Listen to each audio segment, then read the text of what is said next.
So we are cooking today the meatless meat that has become so popular. We're going 360 on this on Denver 7. And so today we have our Beyond Beef plant-based ground. This is a pea protein based product.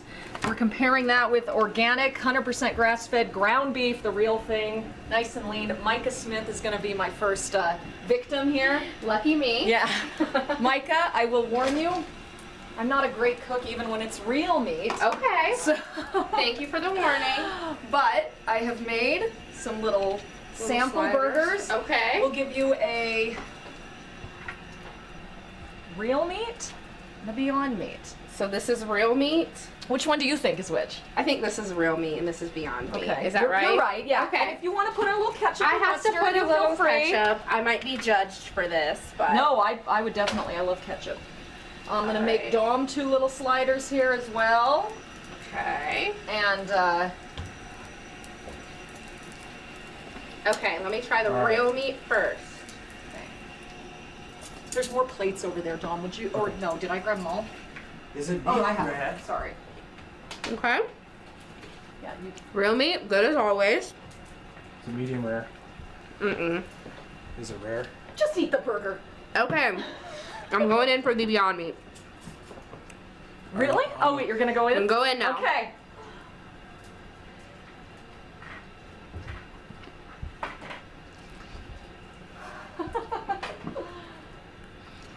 I'm actually impressed. It's better than I thought, Really? Okay. but something is off about it. Especially after just eating the real meat. So if you're vegan and this is your only option, I think that it could definitely fill that void if you still I think crave too, we're cooking it with no adulterations here. No if you put it seasoning. in maybe meatballs or lasagna, you could probably imagine it maybe hiding in there. What do It's you pretty think? good. Yeah. It kind of reminds me of like a Salisbury steak. Mm-hmm. The texture, Sounds very steak. it falls apart a little bit when you take a bite into it, Yeah. compared to like the regular meat. They'll stick together. It's just sort of falling apart a little bit. But It's not bad. I don't think it's a bad option. you season it right. Yeah, we It didn't could do be anything. pretty good. You put a little, you know, barbecue seasoning on this. It'll be Maybe good. chop some onions up in it. It's all about how you season the burger. You Obviously, pop- can yeah. you cook this? You should probably cook this like 100%, not like a burger where you have it medium rare. Or, You know, it's a plant-based protein. I think you probably want to You cook wanna it, but cook I it don't know all that with you. the- I don't know that there's.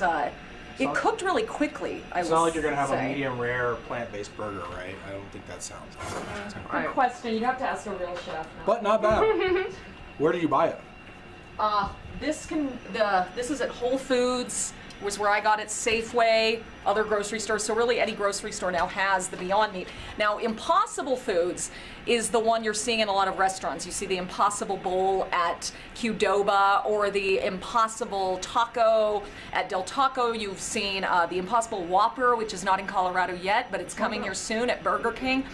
Those are made with the Impossible meat, which is not available in stores yet, so we can't cook with Impossible meat. But Impossible meat claims that theirs is the only product that uses something called heme, which is a molecule that's in every living thing, but it's in especially high quantities in meat. So they've actually genetically engineered this heme to grow in yeast, and they use this in the Impossible meat. They say that makes their meat the absolute best, most flavorful, tastes just like meat, chews and bleeds even just like meat.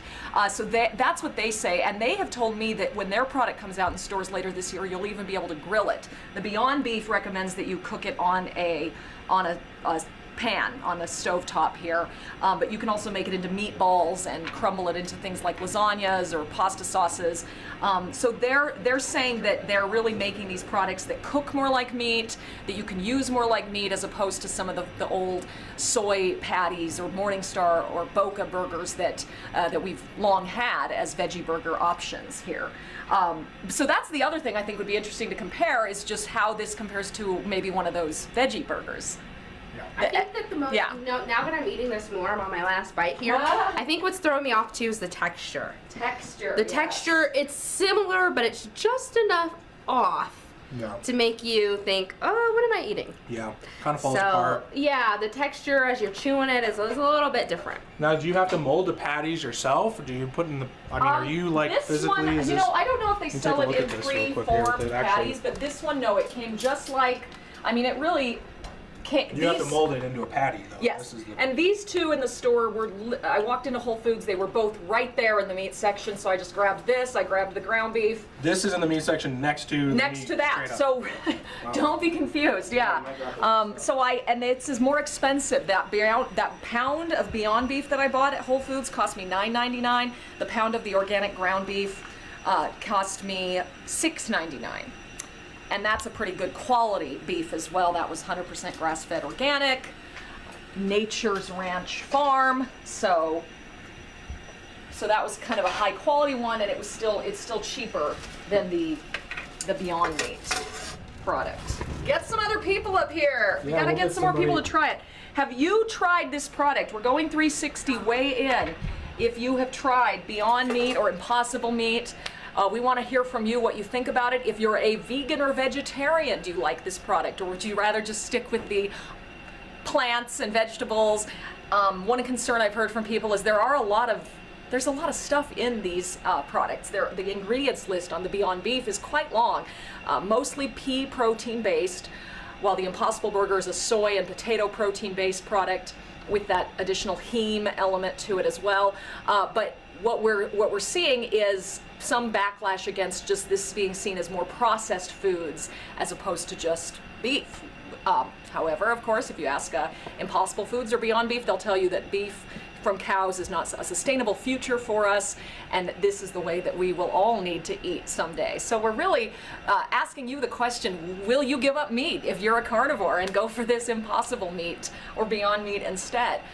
Again, weigh in. We're going 360 on this on Denver 7. You can go to our Facebook page and look for this story and share your comments. And if you've cooked with it, if you've eaten it in restaurants, let us know what you think about it. So Dawn's looking at the these, yeah. packaging, I mean, total fat on the Yeah, and- ground beef is about the same at 18 grams per serving, 26% on the beef, 28% of your daily value on the protein. Calories 250 versus 240, so really similar. Very similar amount. You're with this, you're getting rid of saturated Saturated fats. fat should be nothing. Yeah. There's more total fat. There's no trans fat in the protein. There's no cholesterol. Versus 75 milligrams cholesterol in the meat.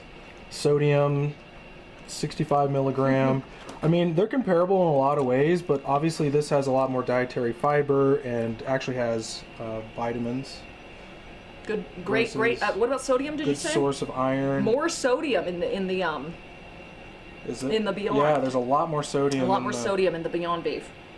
So, and more actually, I was talking. My potassium, dad was asking me about that. I told him I was doing this story, and he has to stay on a low sodium diet, and so that could be a concern, of course, for people trying to stay on low sodium. And this actually has an ingredients section: water, pea protein isolate, expeller pressed canola oil, Mm-hmm. A long refined list. Mm-hmm. coconut oil. I mean, obviously the meat's not going to have really any ingredients in It's it. just so beef. It's just the beef, and then this has a ton of ingredients. So I saw some people commenting on Facebook saying there's a lot of chemicals, ingredients in there.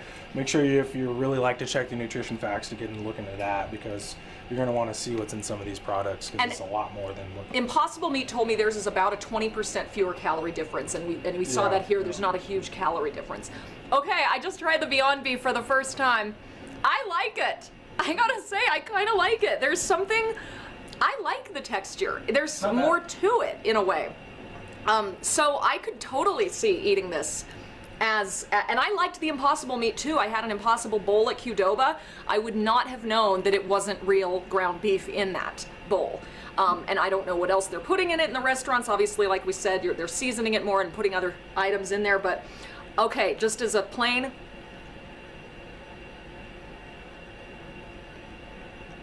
I'm saying not bad. Not bad. I mean, I'll even have another. Dom's going for a second. Where are our other morning crew people? We need Could more use a tea. little ketchup. Okay. I put ketchup on mine and mustard, so go for it. Oh, yeah. It's not. It's really good. The seasoning off it's just pretty good already. I would know this is not meat though. I would know. Mm-hmm. The first bite I would know. It's not really a flavor thing, it's a texture thing. Yeah. Well, maybe the next person that walks in, you can have them close their eyes. And we'll do a blind test. A blind taste test. I think you're right, though. I think whoever tries this will know, just on the texture. Just the texture alone. I think it's easier probably to hide it and fake it in a mix or in a sauce or a burrito maybe. Yeah. Maryland Road says if it's not real meat, it won't taste like real meat, period. There you go. I got to challenge you on the taste though. It's not really the taste, it's the texture.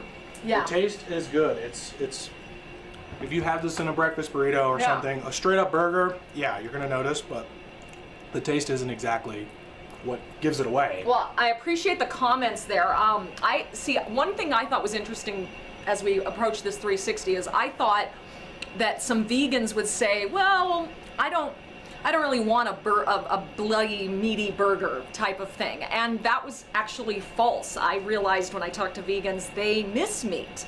A lot of them. Not all of them, of course, but some of them really miss meat. They were meat eaters, and they love that they can now have something that emulates a burger more again.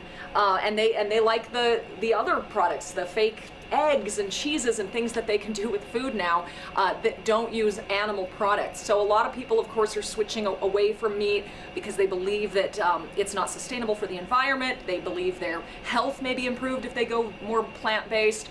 And some people who are more concerned about the welfare and well-being of animals and don't want to eat animals. So there's a lot of reasons that people give for getting away from meat. Looking into the story, I found a Gallup poll taken last year. Only 10% or less of Americans identify as vegetarians. So it's a very small percentage still of the population that doesn't eat meat at all. And Impossible Meat says that their goal is to get all those meat eaters and convert them and get us away from beef as an agricultural, in agriculture, by the year 2035, no more beef from cows. That's their stated goal. So, pretty lofty goal there. We'll see if they can really convert some hardcore meat eaters, as we're seeing on Facebook. Some say that they will not leave the taste of real meat. And of course, this stuff doesn't really work on the grill as much. You can't do the steak still. So we're really, we're still away, I think, from turning plant products into all the options that you have with meat. But it's pretty amazing how many more you have now. You have fake chicken nuggets out there, you have hot dogs and things like that don't have real meat in them. So technology and genetic engineering is changing food as we know it. It's pretty fascinating. I would love it if some more people would come eat this. I want to know. For up here. He says, here we go. I can't, I'll gag. Anyone interested in trying some fake meat? Oh, we're Yeah. No! Come on. Hard Not pass. today. Hard pass. Next time. Hard pass, why? I grew up in the South. We don't eat real meat. Okay. Hard pass from one of our colleagues here at Denver 7 saying he grew up in the South and only eats real meat. So that may be your view of this. Well, thank you if you've been watching us on Facebook Live. We certainly appreciate you tuning in. Tune in tonight at 10 on Denver 7 for our 360 report in which we talk to Impossible Foods. We talk to the National Cattlemen's Beef Association here in Denver. We talk to vegans and meat eaters, and we see what people are saying about this new meatless meat. Tune in tonight at 10. Thank you.